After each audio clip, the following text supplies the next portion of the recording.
In a bustling city, a thrift store typewriter suddenly goes viral after a shopkeeper posts a video of it typing on its own, each keystroke conjuring witty captions.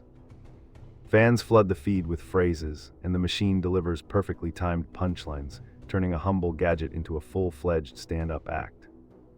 A quirky data analyst tracks the surge as comments morph into memes, and a midnight livestream shows the typewriter answering audience prompts with blazing wit.